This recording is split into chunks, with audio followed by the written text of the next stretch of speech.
let's waiting for it to connect. All right, hello internet. Welcome to Couch Coaches, the podcast done live because I don't know how to edit and I refuse to learn. I'm your host DJ. I'm here with my co-host Sam. How we doing today, Sam? Pretty good, man. How you doing? I'm here. So we got a fun topic for you today. We're talking about the best jobs in college football. But before we get into that, let's talk about a little NFL news for the week before we get into the main topic of the day. So, first thing we talked about in the little pre-show, Kyle Duggar being dealt to the Steelers. How do we feel about that? I think that's a great deal for the Steelers. I think the Patriots right now are kind of trying to stay young and keep draft capital, and that's. But sorry, were you still talking? You cut out a little bit there. If you did, but yeah, no, I think that's a good move for the Steelers, who are kind of perpetually stuck in this like win now mentality with not drafting a young quarterback, going out and signing an aging Rodgers, and then they traded away Minka in the offseason, so they had an opening at that safety spot. So now that secondary looks kind of clean.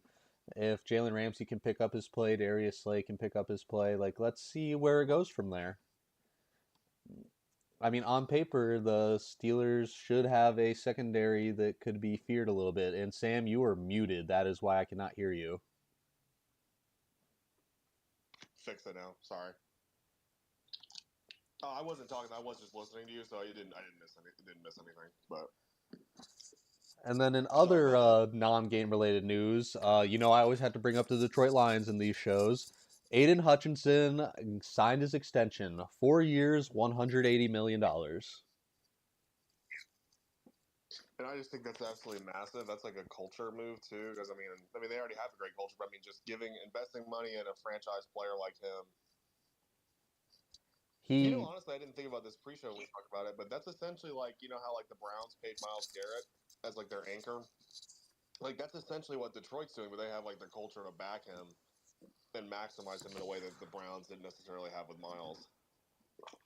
Yeah, and it's a contract that if the Lions wanted to be considered a legitimate organization going forward, that's a move they had to make because he is, without a shadow of a doubt, one of the true game wreckers at that edge spot within our league. Mm-hmm. Absolutely agreed, 100%. And just and he just, I mean, and last year, I mean, I don't know, they could have. I think they would have done more in the playoffs had he been healthy. Like I don't know if that Commanders game happens the way it does if he's on the field. Honestly, looking back at that Commanders game, the straw that broke the camel's back was when Amik Robertson broke his arm on the first defensive drive. At that point, we were down all our starting corners. It was over at that point. So many defensive injuries last year for you guys. It was just brutal. Like yeah, the whole season, I was just like, and they actually, honestly, I mean, they held it together most of the season. Yeah, they made it. I mean, in hindsight. Yeah, I mean, we lost Hutch for the year. We lost Aleem McNeil, who's a very underrated player at that deep tackle spot, especially with the way he generates pressure on the interior. And then we lost that guy who's I don't know why I can never remember his name anymore. He was a great corner for us. We traded a third to Tampa for him last year, and now he's starting for New England. I think I might know who you're talking about. Like I can see his face, but I'm not remembering his name either. Let me see. Yeah, I know who I'm talking about, and it's sad that I can't remember.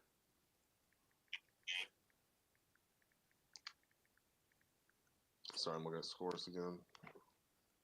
I'm trying to look at the box score and see if I can find his name.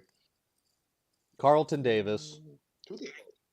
Carlton Davis is he's a good DB. Yep, he good really corner. Is. But back to the Hutch extension. I want to throw a little Packers slander out there. Hutch's deal was cheaper, and it didn't cost us 2 first-round picks to get him. Yeah, and I think Hutch is not that far away from being, a Pat. Micah Parsons. What's his last name? Parsons. I don't know why I kept one.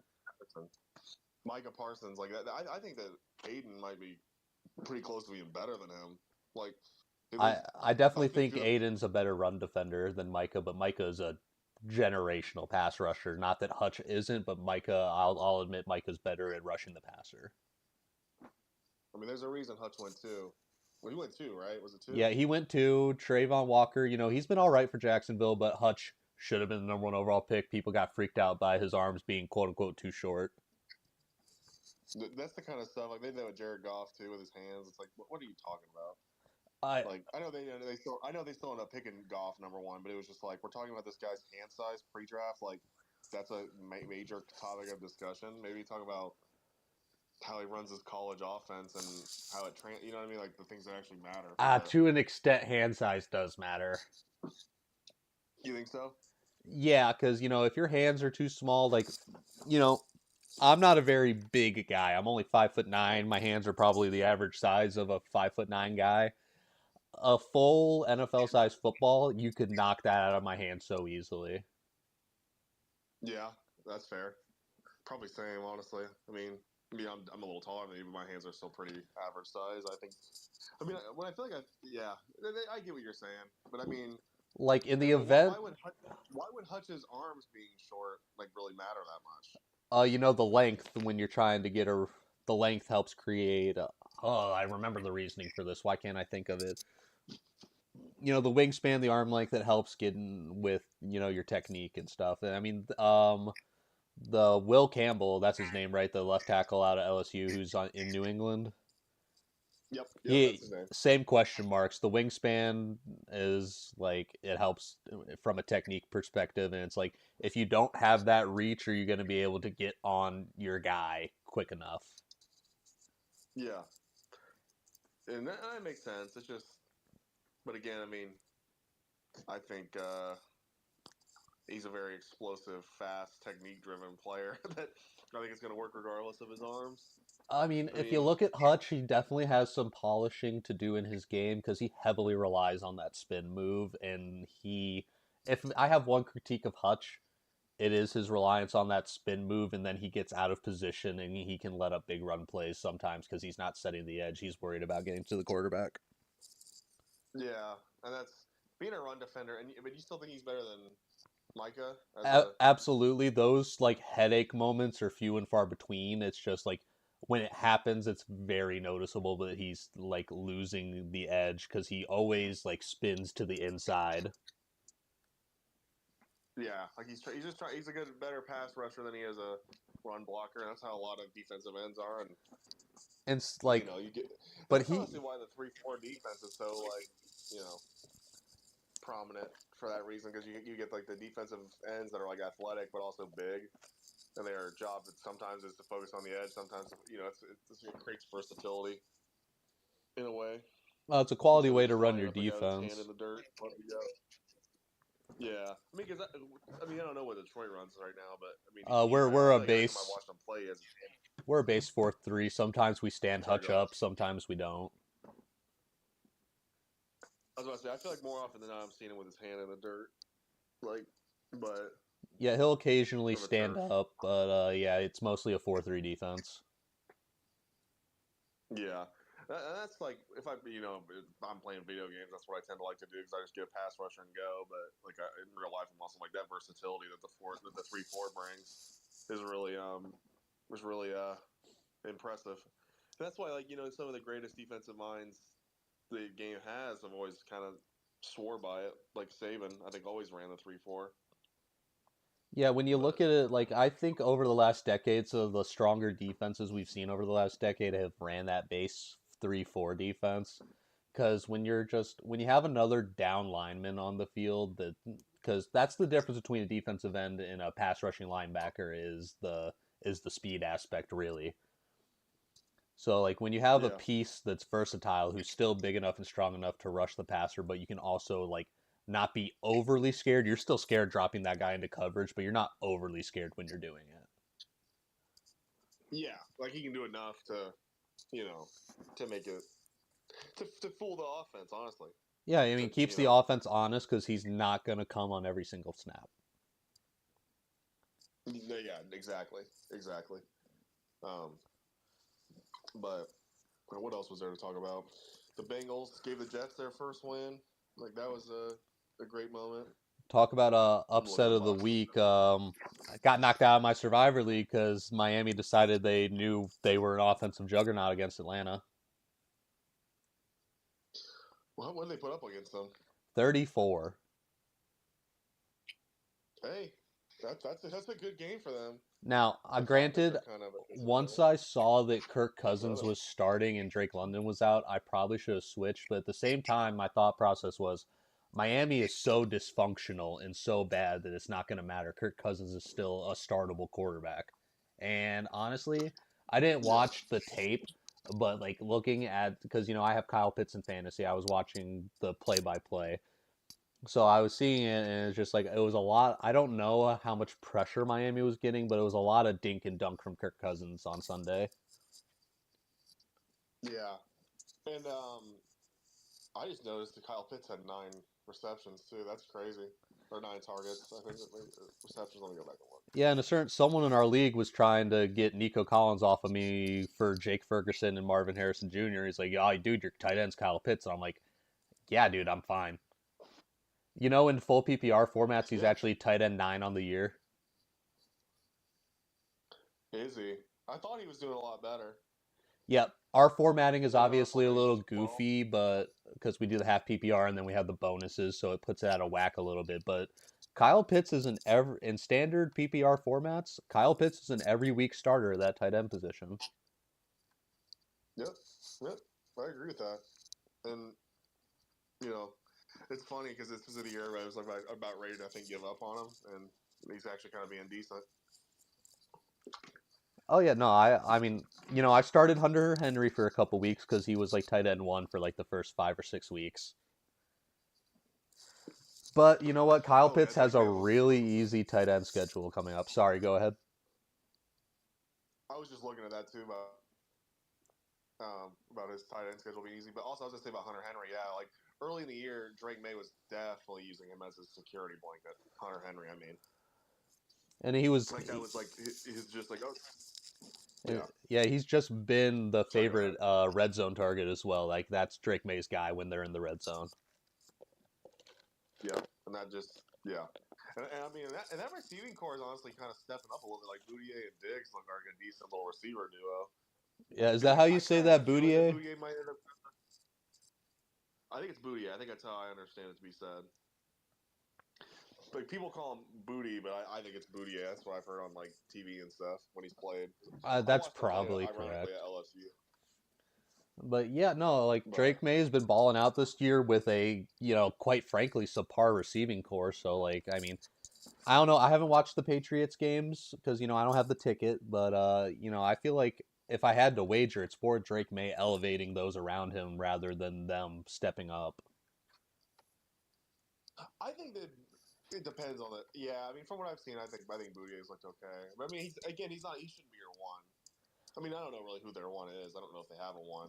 I mean, Well, I like if mean, they gave him, I'm trying to think who like would be a tradable receiver this offseason. Philly already shut it down, but there was rumors that they were trying to go get AJ Brown. I mean, if they could trade for Devonte Smith too, that's another one. Yeah, I don't think that happens. I think Philly functions as well as they do because they are stacked across the board on offense. They're a lot like Detroit in that way. They just have guys who can gash you everywhere. Yeah, because you think Devonte, I mean, he'd be a one in a lot of teams in the NFL right now. I mean, he's a very talented receiver. Yeah, there's a lot He of just teams where happens he to could play be in the the yeah. guy for sure. Yep. I mean, I don't know if you're like excited if he's your one. Like, I don't know if that's ideal, but I mean, he's a one. I think he could be a one. I mean, if I'm looking around the I mean, league, I'm kind of staring at T. Higgins as a guy who could get moved. I I hate to say this, and because I love T Higgins, but I would love to see that happen as a Bengals fan. Well, Like, yeah, just paying two receivers and your quarterback all like wide receiver 1 and quarterback 1 money is not a way to. You're building a team like you're playing freaking Madden. yeah, or even like it's an NBA or something. You just get the star power in there, like the people that fans know type of deal. Like it's weird Yeah, because yeah, like it's not a way I to mean build an NFL team. someday, right? Someday, like the Patriots are gonna give Will Campbell. I mean, assuming he plays really well, which I think he's a franchise tackle. But they're gonna give him a contract, and then all the fans are kind of just like, okay, like it's like that's fine, but it's like that's the biggest deal you can make other than a quarterback. Yeah, like So I understand why yeah. receivers have been getting these crazy contracts in recent years because they are just that important to the modern game. But at the same time, I still feel like receiver is a fairly replaceable position. Fairly. I mean, I think that I mean, just there's so many. I mean, there's outliers, I would say, but yeah, No, Reese Selman's an outlier. absolutely. Randy's an outlier. You don't find I think Jamar Lamar Chase is in an the outlier. draft every day. No, I mean, I think he's genuinely an outlier. I don't know if he's as talented as those two guys I mentioned before him, but he changes an offense like that sometimes. Sometimes, I mean, he'll just make a play. I mean, because like when you think of like Randy in New England and like Calvin in like 20, when did you guys go to the playoffs and lose to Dallas? What year was that? 11, I want to say. Is that when he had 1,900 yards? No, maybe. No, we went. Nope. But I He mean, the like, year he set the record 10-6, lost to New Orleans. okay, but I mean, but I'm saying like they had like decently competent like offenses around them. Like they had a decent little O line in Detroit back then. They had a really good offensive line in New England.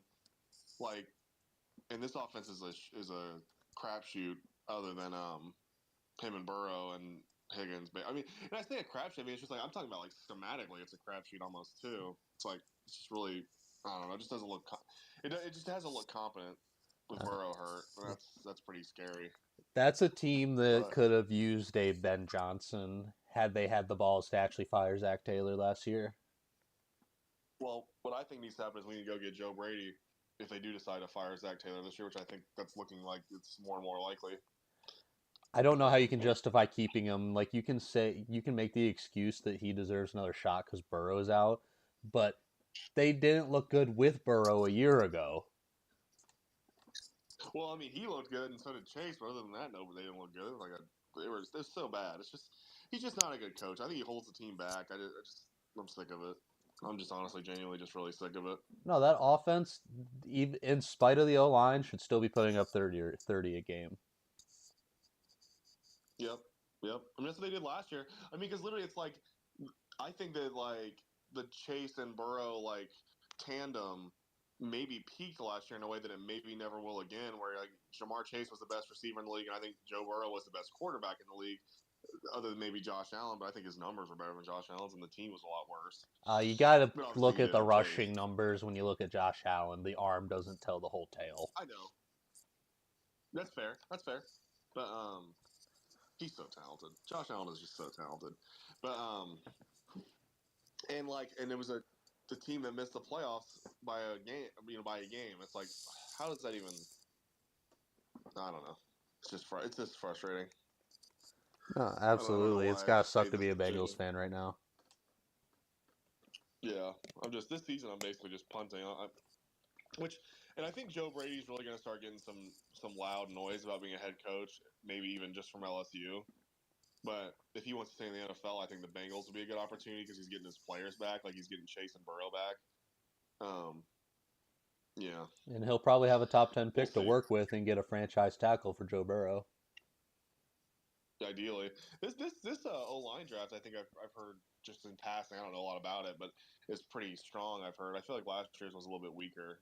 I mean, other than Campbell, Yeah, outside of or Will no, the year Campbell, I before don't that, like think when we so. picked him in. Yeah, outside of Will Campbell, the O line like development's been weird recently too. That's another thing with college football changing NIL wise and stuff. Like it feels like there's not as many polished guys coming out just because of all the transferring. And every year the Uh, college game becomes even more different from the NFL. It's hard to make that adjustment quickly. yep, it really is. That's fair too. There is that factor too. But yeah. Do you want to go ahead and start heading towards the topic of the day?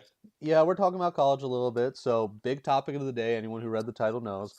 What is the best coaching job in college football? Not just talking about openings, just in general. And Sam, we've already talked about the school that you think you want to give that nod to. I honestly think I would give that nod to LSU, and what made me think of this topic was the fact that that job is open. Like, I mean, you think of like the recruiting base in there, and somebody pointed this out too, and I hadn't actually thought of it like this. There's no major college football team in Louisiana outside of LSU, so the local kids from Louisiana all want to go there. and Louisiana is probably, I mean, bare minimum a top 5 football state. You're telling And I me think that it's the five underrated by stars some. don't want to go to Louisiana Tech? I think I am telling you that, bud. I think I am. No, you're absolutely right. That's the They best. want to put on that. It's the They best want to put college on football team. that purple and And yellow club. yeah. Well, So when you think Brian Kelly, LSU's had 4 head coaches since you and I were birthed into this earth, and all of them have won a national title, but Brian Kelly. Like, that's just kind of like they could have coaches that don't even really know what they're doing and figure out a way to win a national title. That's how much talent they have. I mean, they won a national title with Les Miles as the head coach. You know what I mean? It's just there's so much talent. I mean, like if you just sit down and watch like Jamar Chase and Derek Stingley practice footage, which I've done that before, it's like, I mean, that's the two. That's the best. That's arguably the best receiver and arguably the best corner in the league. And they're just, and it's almost like what I think is really interesting about that state is the mentality that those kids do have around the school. Whereas, like if somebody like that's a high recruit does, they almost look at it like that guy doesn't want to compete. Like with, you know what I mean? Like with his fellow statesmen, but because it's just they all feel so, you know, highly about how competitive their state's football is, and they should. You know, it's just really interesting. no, that is interesting. I think to an extent, like I feel like you should want to play for your hometown school. I know I would if I was that talented of an athlete. Me too. But to put it in perspective, since we're bringing up LSU, bring my Wolverines into it. You know, Bryce Underwood was originally committed to LSU, and it took $12 million in NIL money to get him to flip and play for his hometown Wolverines. Yeah, and you know, and that's college football now. It's really bizarre, and I feel like LSU has like the backing, the in-state talent, the facilities. I mean, all that stuff, and the money. I think to support this era of college football in a sense. And yeah, I just feel like that's the one. Just because, and also too, because it's like you think about Alabama, you got Auburn. You think of Michigan, you got Michigan State. You think of I guess Ohio State's sort of in that same boat too, where there's not really another huge school there. I mean, Cincinnati is now a Power 5 school, but I mean, still, all those kids in Ohio, if they want to go to the biggest school, they're going to Ohio State. Oh, come on, man. You know the kids Which want to go to Miami of Ohio and Toledo. Yeah, I'd go to Toledo. I love the MAC, but Nah, Toledo's a cool school. They've the had thing some about good guys come out of there.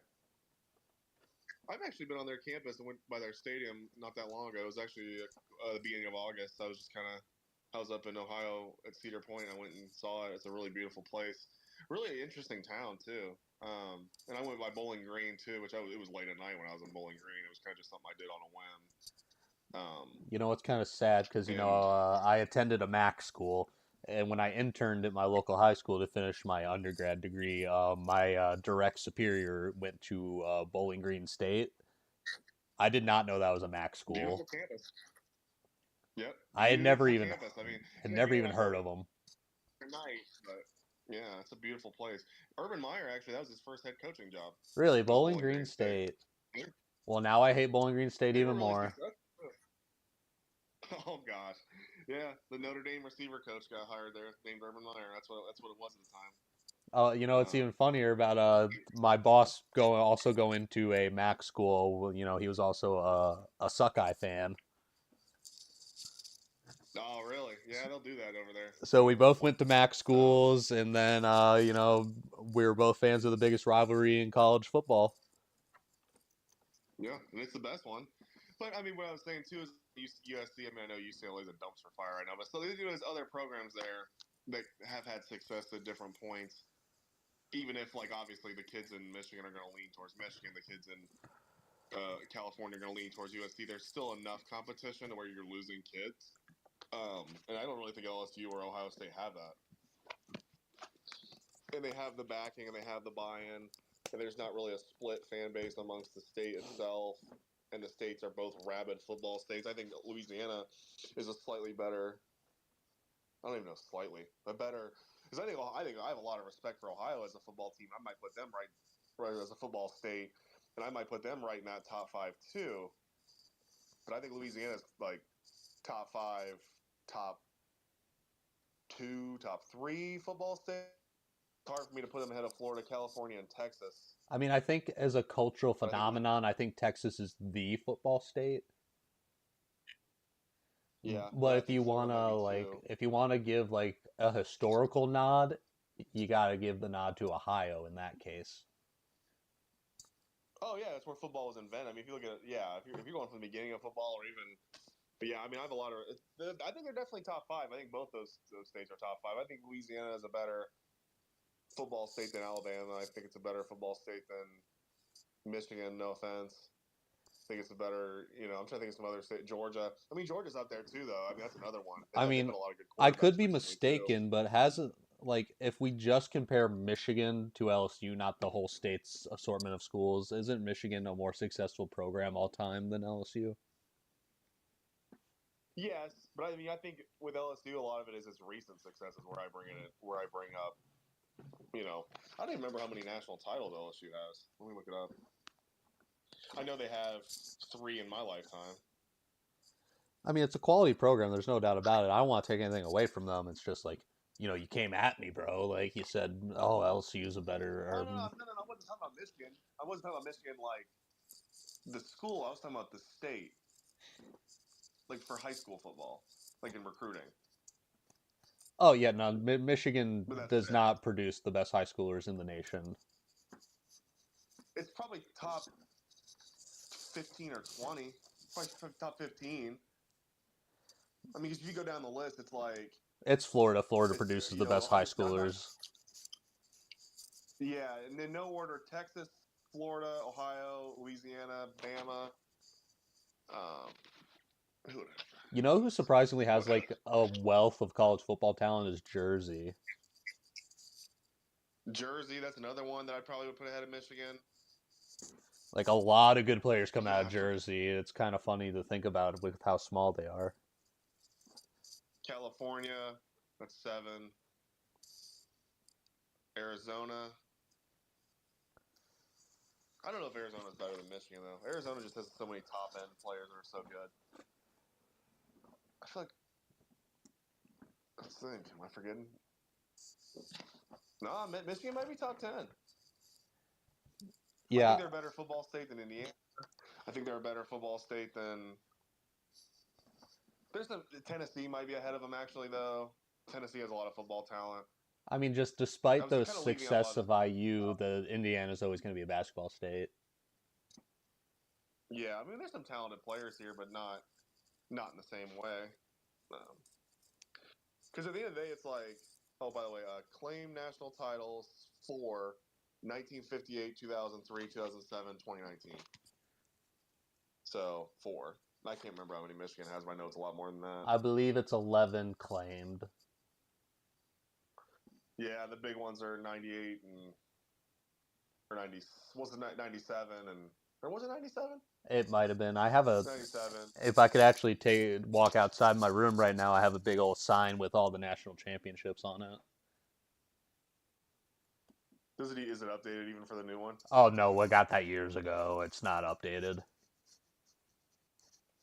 Okay, so 23, 97, 48, 47, 33, 32, 23, 18, 04, 03, 02, 01. So a lot of them are pretty early in college football. LSU's been better the last 75 years as opposed to like the whole breadth of college football, which is fair. But also Michigan definitely has the historic nod. But I mean, Michigan as a job too is not a bad one. But I just think the recruiting base is really important I mean, too. I think I mean, people Michigan has see. good players. I think people see the history of Michigan and want to go there. Michigan's not going to not get 5 stars. LSU might. LSU's probably more tantalizing at this stage, but I mean, a lot of what Michigan made Michigan great the last decade was the fact that it was Jim Harbaugh leading the show. That had a lot to do with the recruiting success. He's just a football coach. I mean, he just is. He's the best. But I love that dude. He's a That reminds prick, me but of he's like my a love prick. bombing. I don't really think he's that much of a prick, though. I think he's a good dude. I think he's just prickly. Dude, I mean, the way he like carries himself is kind of like. Don't get me wrong, I love Jim Harbaugh, but he carries himself kind of like a d-bag. You know what I mean? Yeah, a little bit. I love him though. His brother is like the opposite too. His brother's the most like quiet, humble guy. You know, Oh, absolutely. but But if you want to talk about best college, I mean, you're bringing up the idea that LSU is very desirable because there's not a lot of competition in state. So I'd like to bring your attention to two other SEC schools without much in-state competition in Bama and Georgia. Bama has Auburn, I mean, but Georgia, that's fair. I I didn't think mean, about I get Georgia. that Auburn exists, but like in the last, Auburn. Here's my thing. Auburn gets 4 and sometimes 5-star in-state kids. Like that happens. Like I know, and they won a national title since we've been born too. I mean, are they as successful as Bama? Well, Bama dwarfs everybody. It's in our lifetime. But Auburn's a quality school, SEC school. But that's fair. I mean, Bama obviously clears them in terms of the top end talent, and they have a national recruiting base because of Saban. I think even still with DeBoer, I mean, but DeBoer's a good head coach. He's just not Saban. who is right? I mean, But people are quick to forget that DeBoer went to a national title game 2 years ago with Washington. yep, they are. I think DeBoer's a good coach again, but he's just not Saban. Like No, that's and nobody's Saban. He's the greatest college coach ever. yep, yep. He really is. Um, and I'm not even the one thing too that I do a lot with him is like I'm not even saying it because of like the national titles. Because I mean, you think about like the opportunity that he had to win national titles; they were more plentiful than Bobby Bowden or something like that. Because there's the playoff system, and they're playing. The two teams are playing all the time. Like the BCS era, the BCS era was flawed. Like ideally, 2 of the 3 or 4 best teams are playing. Ideally, they get that right. And then yeah, and so Saban had luck in that regard too, with help. But I think he's the best coach just because he's the best coach. It's not really about necessarily like the national title number. It's really about the bowl wins, the consistency, the great seasons, the you know what I mean, the talent. It's just like the development. I mean, all of it. It's just everything. Everything in there is so sharp.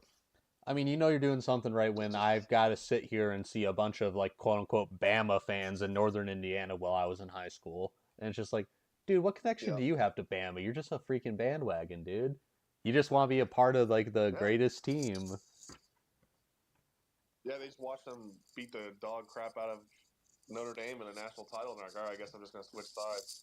Yeah, it's What it's bums? crazy because like I'm a fan of a blue blood program. You are too, but like you're from Indiana. I'm from Michigan. Like I have ties to the team I support. Yeah, I mean, honestly, there's just like a thing about college football too, where it's like, I mean, rooting for a team where you could like theoretically drive to a game fairly easily is like kind of the idea, right? I mean, obviously, like your alma mater is Ball State. That's like probably your second team, right? Yeah, I'll always root for Ball State. I mean, I loved my time there. It's just I'm not going to commit my fandom to a group of 5 school. I get you. I like watching Group of 5 football, so I'm a little bit of an outlier on that. Honestly, though, I think one of the best jobs that people forget about sometimes is Toledo. I'm kidding, but No, Toledo's like no, but I love the it. group of 5 school in my opinion, or at least they're one of them. Yeah, they're 5 or 10. I think you think they're the best school in the MAC in terms of just like football. Just overall, like throughout the years, absolutely Toledo's the best MAC school. Like, I mean, because they haven't won as many titles as some people, but like they just have been so steady. I feel like they're in a bowl game. Like, let me look it up. I want to look up what their bowl streak is. I know it's pretty long. And like they're the only school that like has can semi consistently put out good NFL talent. Oh yeah, I mean they went a first round DB like that. The MAC had never had a first round DB to Yeah, my knowledge Quinyon Mitchell, and early then in bowling. Kareem Hunt went to Toledo. He was a good back in his Yep. prime. I know there's So they more, went they like, because who does Miami of so Ohio have Quinyon other went than goes Big there. Ben? There's some talent there, but it's nobody super notable. So I mean, you think about Toledo from 2015 to 2024 because I won't count this year because it's not over yet. They went to bowl games 8 years, 8 of 10 years. For a MAC school, that's kind of insane. Yeah, that means they're Like consistently that doesn't happen dominating a their lot. conference. Yeah, and even when they didn't go those years, like one of them was they were 6-6 and they're bowl eligible. Like they could have gone to a bowl game, and then the other one they were 4-2, and that was 2020, and the MAC only had two bowl bids that year because of COVID. So Yep. Ball State Ball State and legacy run. Buffalo both got to go. Yep, that was the season. That was the Ball State season. But that was so Buffalo and Ball State got to go to bowl games um, because they were the two MAC title teams, and like they didn't give anybody else biz because there were so few bowl games that season. Dude, that season But gave Ball State so much money. So many blue chip programs got game contracts with Ball State afterwards, worth like 1.5 mil each. yep, Like yep. So hopefully it helps the program long term. Georgia wanted to kick the crap out of Ball State. Kentucky wanted to kick the crap out of Ball State. Ohio State wanted to. Tennessee, Tennessee, like Tennessee. that's $6 million because of like a fluke COVID run. Yep. No, I don't want it to be a fluke, but it's kind of a fluke. I don't know. No, Ball State's just not a good program. I love my alma mater. All the love to Ball State. If you want to sit down and root for Ball State, I guess become a men's volleyball fan because that's their best sport. They won a natty in that, didn't they? Yeah, that's easily Ball State's actually like traditionally a men's volleyball powerhouse, and now with Indiana having men's volleyball as a high school sport, we don't have to pipeline our players from Illinois anymore. Well, that helps. Gee, that's such a weird like sport to be good. I love the MAC though. I don't know if they're even technically in the MAC with men's volleyball, but that is just so peak. I do I believe Ball love it. State is a MAC school in everything.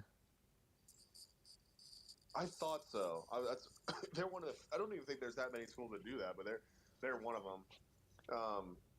A MAC school real close to you won the hockey national title this year, and they're not. And again, they're not in the MAC in hockey because there's not enough teams in the MAC that house hockey. But Western Michigan won the hockey national title.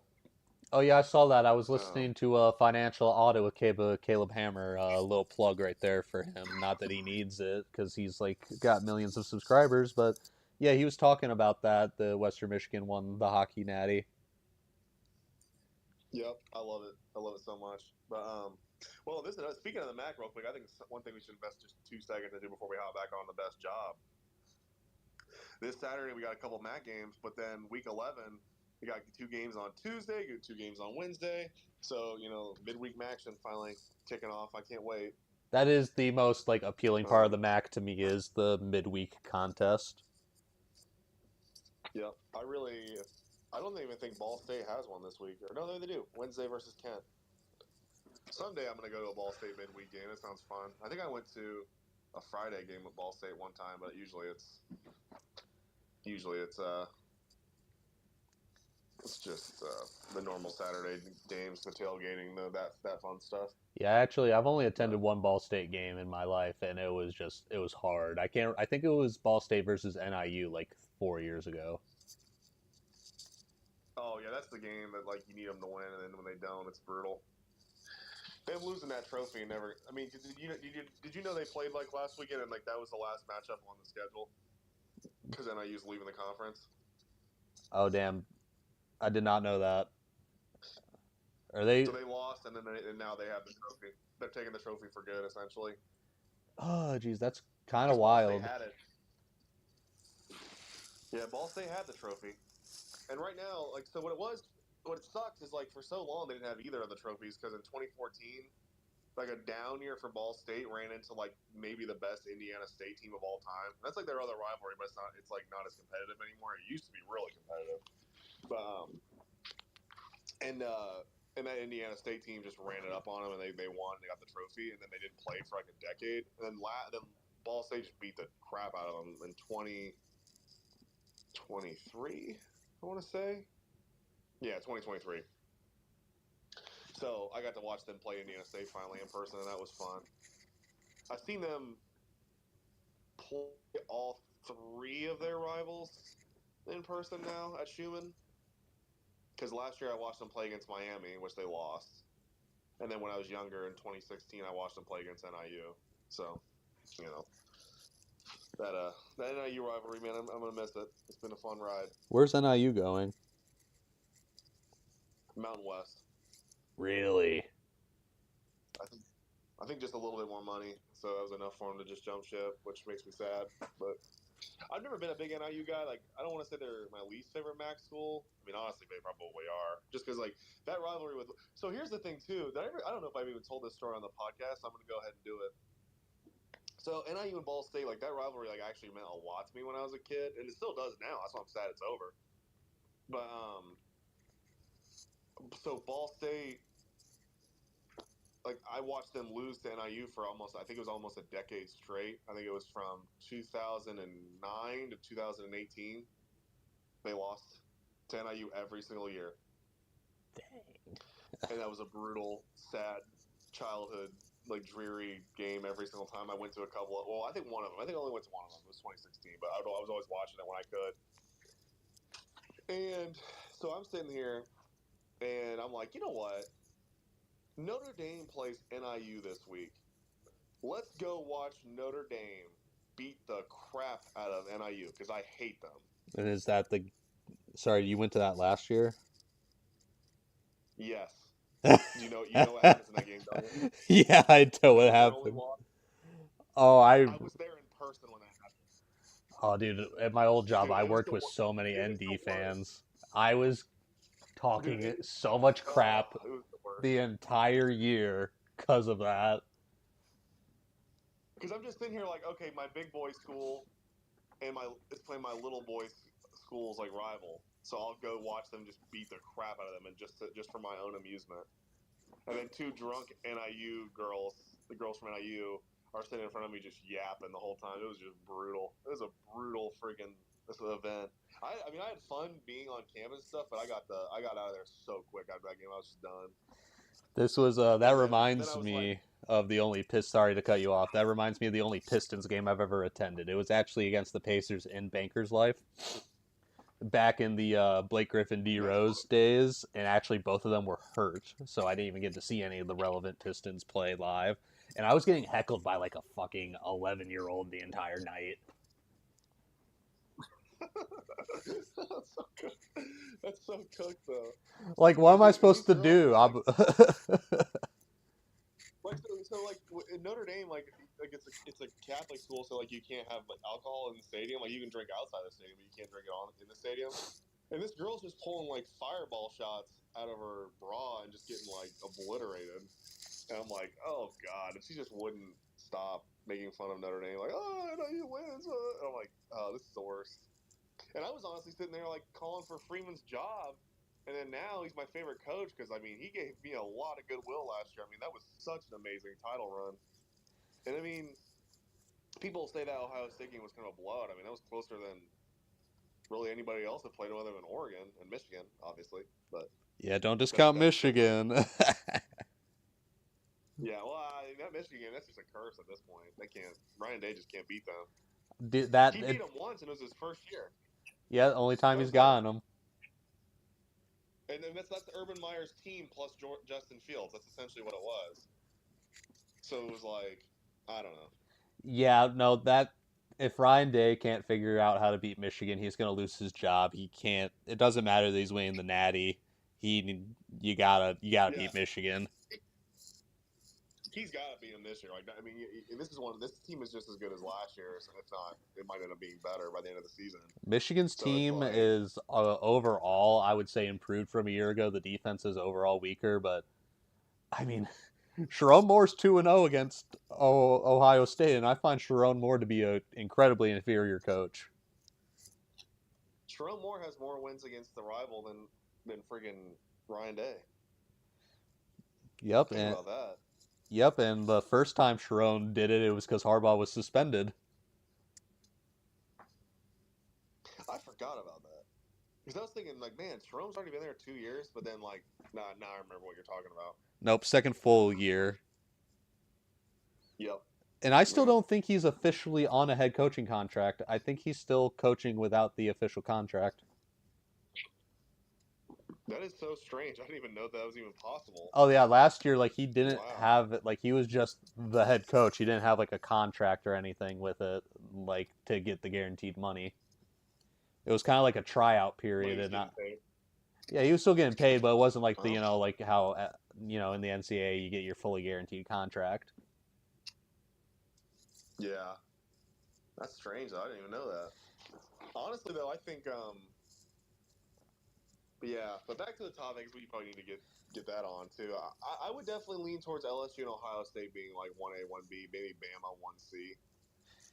Yeah, I mean it Those are the doesn't ones I matter like who's the. coaching Ohio State. People are gonna want to go there.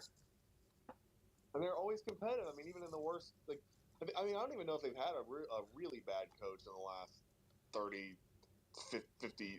When did Woody Hayes get hired? I mean, it's been really since then. They've had decent coaching all the time. It's like, is it national title level coaching? I don't know, but they'll win 10. They'll win like 10 games sometimes. It's just like if your floor is like, I mean, they've had some bad moments, but I'm saying like, usually their floor is about 8 wins, and it's like that is high floor. No, Like they're absolutely. not hitting that floor very often. I mean, you know, they went 6-6 after the tattoo game, but that's like a whole different story. I mean, when you have a scandal, I mean, you're going to lose some games. That happens, but you know, Yeah, well, I don't after know. the Urban Meyer scandal, they didn't miss a beat. No, but I mean, a scandal where you lose players. That's kind of what I'm saying. Like, because I mean, they lost Terrell Pryor, they lost a lot. Their starting running back. They lost a lot of people because of the tattoo thing. So Terrell Pryor, what a their head throwback! I coach. remember when he switched to receiver, and I thought that it was like awesome. No, it was so fun to watch. Like weirdly, like as a Bengals fan, I'm saying this too, but the year where he wore 11 for the Browns, like that was one of my favorite seasons to just watch a guy just play football. Like it was so fun. No, I had him in fantasy, Like his man. highlights were so I fun. even drafted him the next year when he was on Washington. Like I liked wide receiver Terrell Pryor.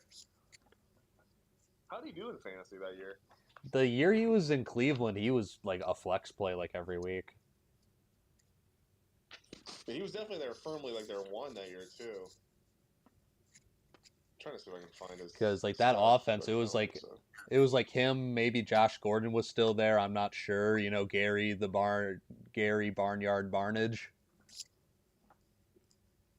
I think he was there with Terrell, but I don't think he really even played that much. He might have been on one of But his it was that. many suspensions. It's hard to keep track of with him. Yep. Ain't that the truth? He had 1,000 yards for them. The only thing about him is he didn't have a lot of touchdowns for Cleveland, but they also had, I don't even remember, playing quarterback. Dude, you could throw a dart at the dartboard, and that's a good guess. Oh, he had his really good season on a 1-15 Browns team. That's like when he was Dang. there. I didn't even realize it was like that. But I don't know. Back to the head coaching jobs though. Like you make a you're almost convincing me. You make a great argument with LSU. It's just I feel like there are like more historical programs that like have the draw, the power of history, like beating out LSU. It's Yeah, very close.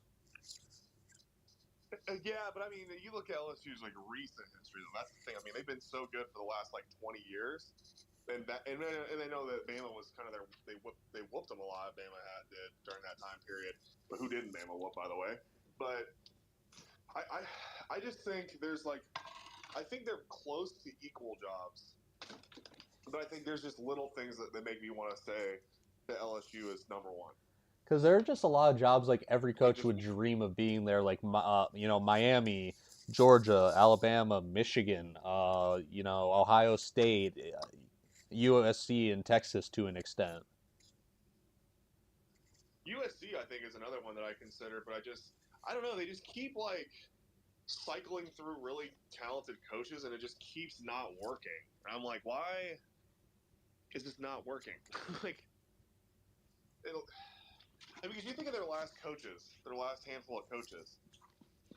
So they had, trying to think where. Oh, so it was so now it's Lincoln Riley, and he's and he was a playoff caliber coach at Oklahoma, and then you got Clay Helton, which they held on to for a ridiculously long amount of time just because he was kind of stable. Then they had Sark, and he left because of the drinking incident that he had where he was giving a speech drunk in front of donors and stuff. It was just like ridiculous because he just was in a bad place in his life. Then you had Kiffin, who they fired on the tarmac, and then you go back to Pete Carroll. So it's like, and then Pete Carroll was obviously dominant there. But it's like, it's just very bizarre how like they keep hiring talented people and they just don't work out. Yeah, Like, I just don't know what it is because, like, you get a guy with Lincoln Riley's pedigree, and guys, and USC is already a historically strong school. Like, it should be working. I think it's one of the few historically stronger schools in Oklahoma too. Like, and it has a much better recruiting base than Oklahoma. USC is just a bizarre one for me. I don't know, because I mean, I would definitely put it in the top 5 to 10, but probably top 5. I would, if I had to rank them, I would say. And you mentioned one that I kind of had forgotten about, but LSU, Ohio State, Alabama. Oh, Texas though. Is Texas a better job than USC? I think I'd rather be the head coach of Texas right now. I think, it's a hardcore football Yeah. state, is the hardcore football state. People want to play for the Longhorns, man. Yeah, and just there's so much infrastructure there. So much. Yeah. Because, Texas has, A&M, which is a very competent school, but, like, Texas is Texas, man. Texas is Texas. Like at the end of the day, and they have Oklahoma too. So they sneak into Texas and grab a lot of recruits, but they have a lot of really talent. Like they're so talented that their small schools just have these really insane runs sometimes, like Houston and Tech, and I mean it's just a different breed in that state. They really is, and same with Florida too. But I think the infrastructure and coaching in Texas is better than Florida in that regard. No, absolutely. And a school that we're not really talking about, I mean, people want to be at Florida. Like, I've talked about the U because I think I'd prefer to coach Miami than Florida personally, but So here's my thing about the U and Florida State versus Florida. I don't think there's as much money behind Florida State in Miami as there is Florida, and that matters a lot more than it used to. Like, I mean, they went and got Carson Beck paid though, so I mean, I guess maybe they do have more money than I'm maybe giving them credit for. But I just remember like people in the past talking about how like USC and Miami were similar jobs, but USC would pay their coaches more because they just had the money to spend. Um, yeah, that's a. But yeah, I would lean towards like. So I guess LSU, Bama, Ohio State. Those three you can kind of change them in order, but I think I'd put LSU at number 1. 4, Texas. And Texas, I mean, Texas might be a better job than Alabama. I mean, I don't know. It's just so weird because they were so bad in between Saban and Bear Bryant. I mean, they had some moments. I think they might have won one national title. But like I'm just saying, like with a never mind. I guess they won a national title with a coach that wasn't an all-time great, so that always shows something. It's just like with Les Miles and stuff. It's like that guy. because I But mean, just imagine like a Texas team with one of the great recruiters of our era, your Urban Meyers or your Jim Harbaughs. well, I mean, Sark is a great recruiter too. I mean, he's shown it. Yeah, I but I mean, mean, I think let's just be honest that Meyer and Harbaugh are on a bit of a different level in the recruiting area. yeah, they really are. And that's why that Ohio State and Michigan rivalry was in a really good place, even when they weren't. It felt like it wasn't competitive, but both schools were recruiting so well. Oh yeah, like we had Like, some great Michigan teams during that losing streak, man. Like Jabril Peppers was a dog. I mean, between excuse me, him, absolute like dog. Josh Uche, freaking the white guy, Rashawn Gary, Rashawn Gary, Chris Winovich. yeah, Chase Winovich, yes. Case, not Chris. Yeah, you're right. But Rashawn Gary, I think I've talked about this on the pod before, never lived up to his potential at Michigan. He was coming out of the draft, my having watched him for however 3 or 4 years, however long he spent at Michigan, Rashawn Gary had Right. never been any semblance of an elite pass rusher coming out of college. The traits were there, but coming out of college, he was the best edge setter in the class. I'll give him that. Oh yeah. Best edge setter in the class, but he was extremely unpolished as a pass rusher. And kudos to Green Bay for developing him into one of the better pass rushers in football. Yeah. I mean, he's really his talent was all there. I mean, he was number one recruit in the country for a reason when he came out of high school. I mean, he just the talent is immense. Um, yeah, it's. Yeah, I just But yeah, I would say Michigan is probably a top 10 job. I think Notre Dame might be in that category too. I mean, they should be. They're both historically great programs. People want to go there regardless of who's coaching, and people want to coach there. And Georgia's definitely. I think Georgia might be above those two, to be honest. I mean, you want to talk about Michigan, the guy, Connor Stallions, bringing up the controversy a little bit. The part I want to get into is basically he had a manifesto for if he became the Michigan head coach. It's so fraud. I didn't know that. Like, that's how I don't know bad. enough about that story. I'll be honest. Not to ruffle any feathers, like at the end of the day, I don't think the NCAA has ever had enough evidence to strip Michigan of their title. And quite frankly, I think the fact that we still own our title after, a full year later, over a full year later, is evidence of that they can't prove we did anything worth stripping our title for. Yeah, exactly. 100% agreed. Yeah, that's an interesting one. But yeah, no, Connor Stallions, whether he did any of that stuff or not, had a freaking manifesto, allegedly, about what he would do if he was the head coach of Michigan. Dude wanted to be Harbaugh so bad. Who doesn't want to be Harbaugh? I love that dude. Dude, I'd take Jim Harbaugh's career in a heartbeat. Get to be a solid NFL quarterback and then be arguably the greatest dual threat coach of all time. Yeah. Oh, Tennessee might be in that conversation too. I know you're a big Bulls guy, but I don't know, man. I think all the schools we've talked about, I'd rather, if I were a head coach in college football, like top 10. I don't know if Tennessee's the top 10 school I'd want to coach at. Washington, Oregon's closer to number one than I'm giving it credit, actually, though. But no, I'm not saying it's probably ahead of Michigan. Well, no. Oregon's probably a top 5 school you want to coach at right now. You get the top 5 job? I'd say so. Like they're in a good conference. They've got the funding with the Nike deal, or no, are they Under Armour? No, they're a big Nike school. Like they're like the one because Phil Knight went there. Like he gives them a bunch of money. Yep. I mean, they've got the program. I mean, that's just a great school all around. Like they're competent in most sports. They got a great track and field team, I believe. Yeah. Oh, they always have. Yeah. The one thing that's crazy, they still haven't won a national championship in football. It's really bizarre. I kind of want to see it happen. And they've had great quarterback play consistently with Mariota, Justin Herbert, Dylan Gabriel a year ago. And they've had some studs across the board. Like I don't know if they've ever been a complete football team, but they've always had just great blue chip top 10 draft pick talent. Yep.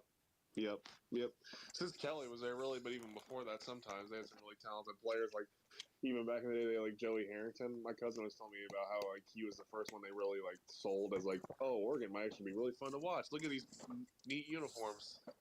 It's on late. You can stay up and watch it like that. Don't bring up Joey Harrington to me. Why? You know why. Joey Harrington. Wait, I said the wrong name. Give me a sec. I was thinking of the Jets quarterback. No, not Joey Harrington. I'm thinking of somebody else. I was about to say, I didn't even think Joey Harrington went to Oregon. 1 second. I gotta remember this dude's name. I always confuse him with Joey Harrington, and like their careers have nothing to do with each other. I don't know why.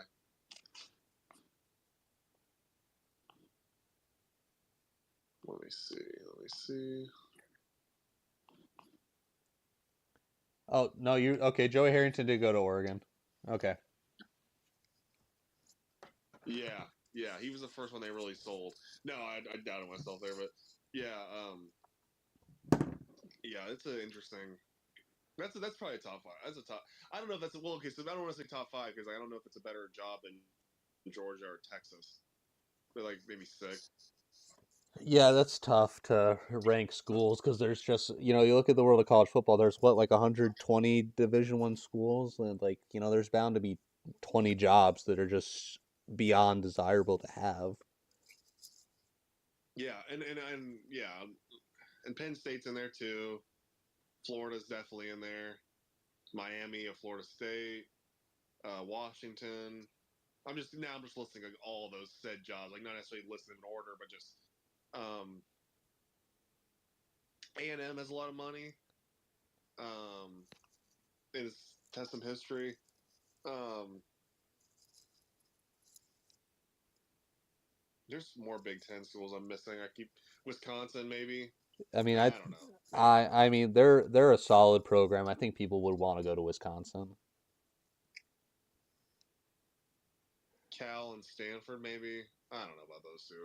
Ah, I'm kind of naming off teams I'm thinking of and like debating in my head what I think, but I'm just saying that I need to clarify that. I feel like I'm forgetting somebody huge.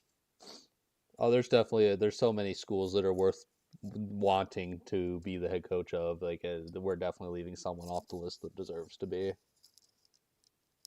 Clemson. Yeah, that's probably the only ACC school I'd even put on that list. Well, Miami. Oh yeah, sorry, that's my fault, And Florida State, yeah.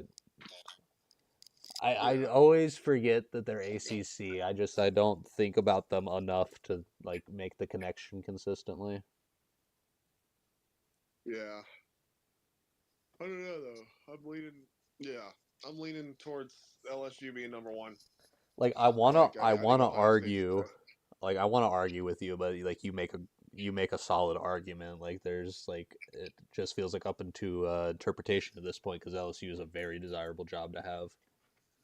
Yeah, and it's just so interesting to me because like you see Bama and it's like sustained success with two coaches, but you look at LSU, they've won 3 national titles with or 4 national titles total, but 3 since our birth. 4 national titles with 4 different head coaches. It's just like that's just bizarre. That is a strange stat. Well, especially like okay, so like that's more normal like all time. If you look at like all time teams, like Michigan probably has that too. But again, like some of those were from like 1948 or you know what I mean. Like, and I'm not saying those aren't valid national titles. I'm just saying, like LSU has done that in so much less time. It's just yeah, that's his big job. Because I mean, even at And like I if think even at I the don't know if pro they're level fired. where coaches get fired all the time, you're looking at like teams with multiple rings. At least a couple of those rings came from the same coach. Yep, exactly. Well, and that's another question. What's the best NFL coaching job in a vacuum? Probably the Steelers. like, like you know what I mean? Like, they're so freaking patient with their coaches. Ah, yeah, you want to talk What? about best coaching job? It's gotta be Cincinnati if you want to talk about patience. Yeah, They let Marvin Lewis yeah, coach that's there fair. for for almost what, like 15 years or something? Maybe more than that. Let me go look it up. Because I mean, just for some franchises are patient. Like the New York, both New York teams are actually pretty patient overall with their coaches. Pittsburgh is very patient. 15 years. 15 years. 2003 to 2018. Marvin Lewis got to be an NFL head coach for 15 years, and he never won a freaking playoff game. 0-7. 31, 122, and 3. That's his all-time head coaching record. And you know what's crazy? I don't know if I've ever mentioned this on the pod, but I've talked to you about it. Before the Lions hired Dan Campbell, Marvin Lewis was on their radar. Like, he was a guy that they were allegedly looking at. And I was like, no, I'm going to hate my life if Marvin Lewis is our head coach. If you like fired Jim Caldwell, like you already fired Marvin Lewis. Like they're very, very similar coaches. Yeah, and honestly, Like I'm just very. surprised that Jim Caldwell isn't more relevant because he's a quality coach. He's not going to take you over the top, but he's a quality guy. Yeah, especially if you have a really talented team. Like that's a good. I'm looking up That's where a he's at guy now. like those Lions went to battle for Jim Caldwell, man. They were not very good Lions teams, but they went to fight for him. Yeah. Can't say the same. He's coaching for the Panthers now. Jim Caldwell's on the Panthers staff. Yep, I think it's fairly new. I think it happened. Well, no, it's been a couple years now, but he's a senior assistant. I mean, he's getting kind of old.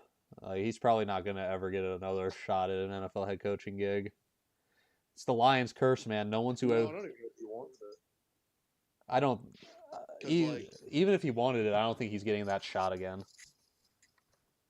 so he got fired from the Lions and then didn't coach for a year. Coached 1 year in 2019, and then didn't coach for like 4 seasons until 2023, and that's when he went to Carolina. Well, see, that's the thing. That's the Lions' curse, man. No one in the Super Bowl era who's ever been the head coach of the Lions has been a head coach again.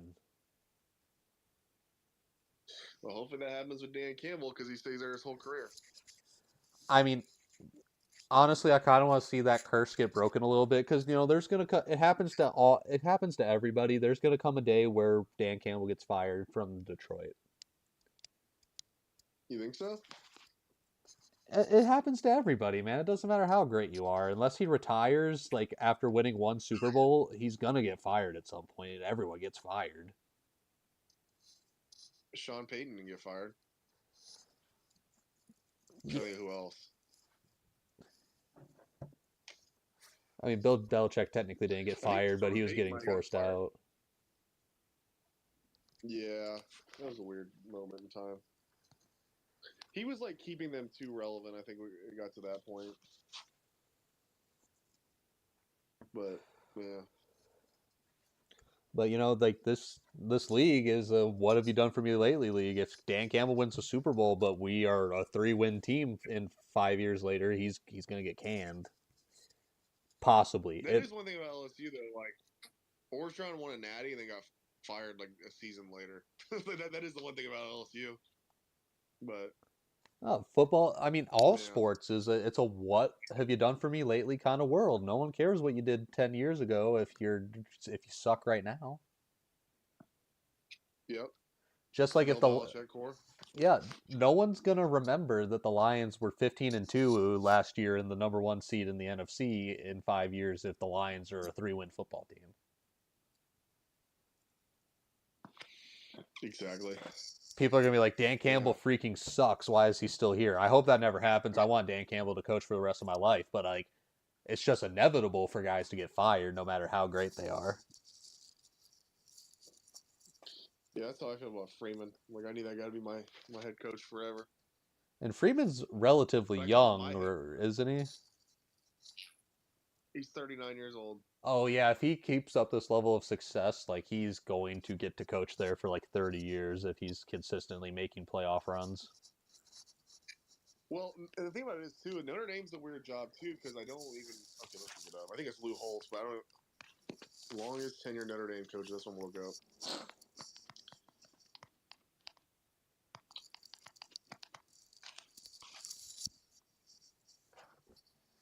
Oh, Brian Kelly's their longest tenured coach. What a bum. Yeah. Rockne coached for 13 seasons. I was thinking it was shorter than that. But there was a while where there was like this curse at Notre Dame. That's what people always called it, where a coach would only coach 10 seasons there and then retire. Like it happened a couple different times. I mean, a decade's still a long time to hold a coach. I want to see like, so Kelly's the longest tenure and he was there 12. Or no, Knute Rockne was there. This is just the way this is like. This is annoying. The way it's like listing it's weird. Years. New Rockney actually is still the most tenured. I think because of like bowl games and such, I think Kelly coached more games, but I think New Rockney was there the most seasons. Um, but yeah, there's like Lou Holtz, Ara Parseghian, and Frank Lee all retired from Notre Dame after 11 seasons, Mm, and I would like to see that streak be broken. that's But interesting. Well, we'll see. since we're on the topic, I was just thinking, last little subject before we end the day. Coaches get fired way too early all the time, in my opinion. They don't really get a shot to fully like ingrain their vision into a program or a franchise. Like, in your opinion, what's the minimum that a head coach should be allowed to coach to fully see their vision through?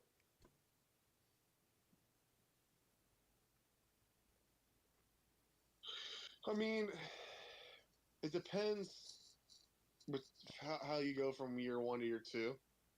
I would say, but I think 3 years. That's where I was going to go at. It was Like, if in your third year you're not showing progress, you're probably not the guy. yeah, and you may just be in the wrong situation, the wrong city, as the wrong quarter. It's like, but still, it's like you get to a point where you got to elevate your team as a head coach. Not So absolutely. No, but I that's get where it I'm though. at because to use the Lions as an example, the Lions improved every year record wise in the first 4 years under Dan Campbell. Now, this year, Mm-hmm. obviously, we had a way Yeah, tougher schedule this year, so the best we can hope to do is tie our franchise record 15 wins from a year ago, which we won't do. We're going to drop another game. I mean that's extenuating circumstances. Like you can just keep improving, and then like year 3 pop, and then just be steady after that. That's Yep. kind of the expectation, right? No, I'd So agree. Like, you should have, especially at the NFL level, college could take a way longer because, like getting over those recruiting biases by proving you're a great coach. But at the NFL level, absolutely, if you don't have your vision in place in year 3, you're not the guy. yep, yep, exactly. And yeah, like there's some guys that are outliers. They're like Freddie Kitchens. You just fire Freddie Kitchens. You know what I mean? Like don't even worry about it. I mean, that's like a unique Like that was circumstance because, like, that's a guy, one of the rare guys to actually get a head coaching job after being an interim head coach. he's the offensive coordinator at North Carolina under Belichick right now. I didn't even know that. Huh. You know who's also making a coaching comeback in college? Matt Patricia, being the DC for the Suckeyes. He's actually doing really well too. I know I hate it with every fiber of my being. I already hate Ohio State with a passion, and Matt Patricia's the worst Lions head coach uh, of the last decade. I can't say he's the worst of my life because, obviously we went 0-16, but still.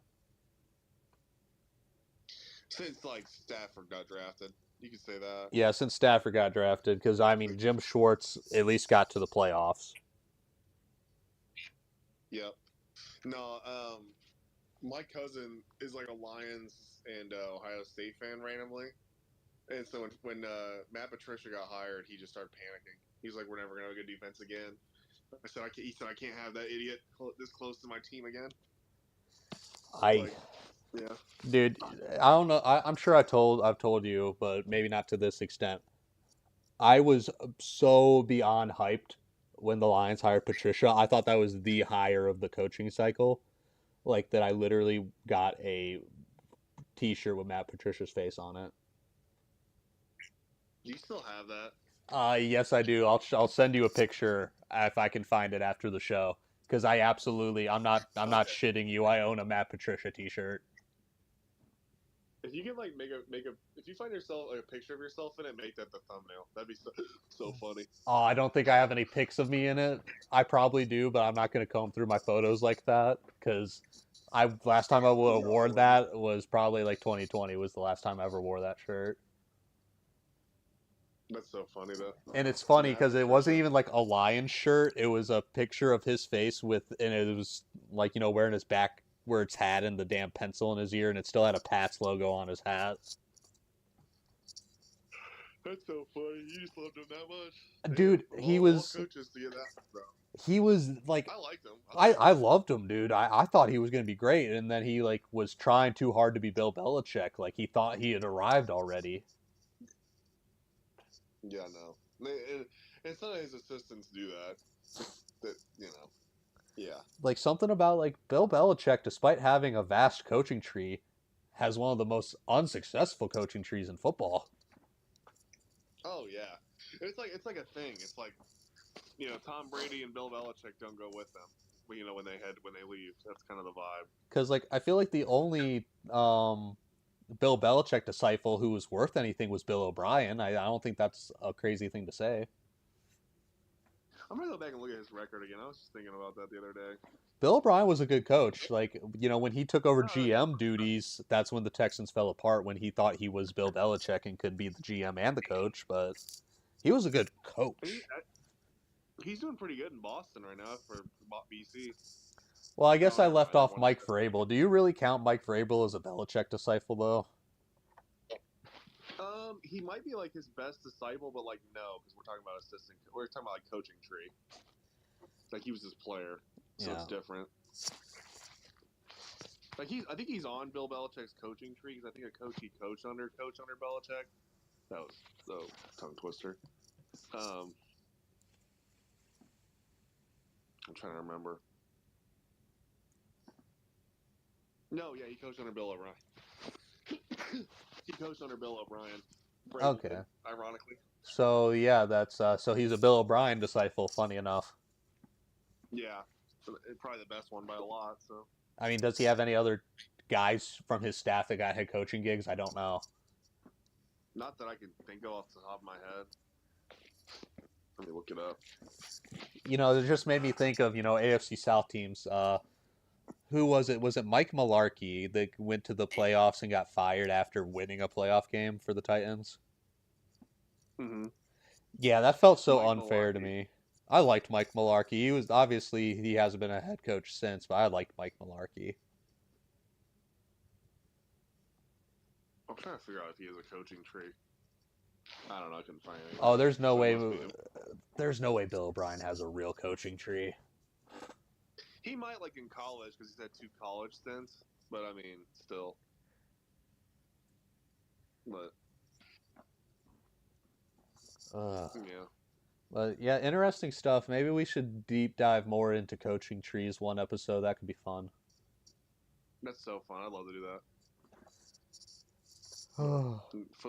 Football nerd stuff. Oh, absolutely. I could talk football all day. That's why we do this show. Yep. Well, we're going to go ahead and wrap it up. Yeah, I'm ready to roll. I hope everyone that ends up watching this enjoys, and I hope you all have a good rest of your day. Yeah, have a good day.